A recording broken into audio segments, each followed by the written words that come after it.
What are the different types of social engineering attacks? Have you ever received a message that seemed a little too good to be true? Or maybe a phone call from someone claiming to be from your bank? These scenarios highlight the world of social engineering attacks. Understanding these attacks is essential for protecting your personal information and finances. Let's break down the different types of social engineering attacks that you might encounter, especially in the context of banks and credit unions. First up is phishing.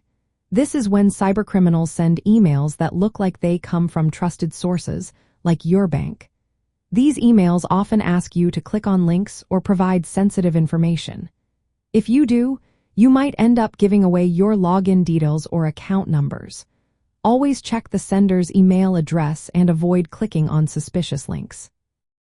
Next, we have smishing and vishing. Smishing is phishing through text messages, while vishing involves phone calls. In both cases, the attacker pretends to be someone you trust, like a bank representative. They might ask you to verify your account details or even convince you to make unauthorized transactions. Always be cautious and verify any requests independently. Another tactic is conversation hijacking.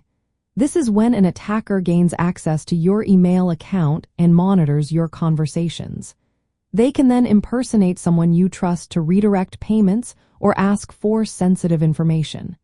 This type of attack is particularly tricky because it exploits existing trust. Pretexting is another method where attackers create a fake scenario to get information. For example, they might pose as a bank employee to convince you to share confidential details. Always be skeptical of unsolicited requests for information. Baiting is a tactic that lures victims with false promises. This could be an offer for free software or gifts in exchange for your login credentials. Be wary of offers that seem too good to be true, especially if they come from unknown sources.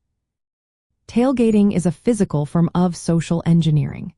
This occurs when someone follows an authorized employee into a secure area. This can give them direct access to sensitive information or systems. Always be aware of who is around you, especially in secure environments. Lastly, impersonation is when attackers pretend to be bank employees, vendors, or even customers. They use this tactic to gain trust and manipulate individuals into revealing information or authorizing transactions. Always verify identities before sharing any sensitive information. Banks and credit unions face significant risks from these social engineering attacks. They exploit human behavior rather than technical vulnerabilities. To combat these threats, financial institutions should implement strong employee training, multi-factor authentication, and strict verification protocols. Continuous monitoring of communications is also essential.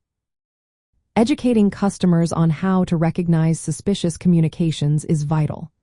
Encourage them to verify requests independently and report anything that seems off. By being informed and cautious, you can help protect yourself and your finances from social engineering attacks.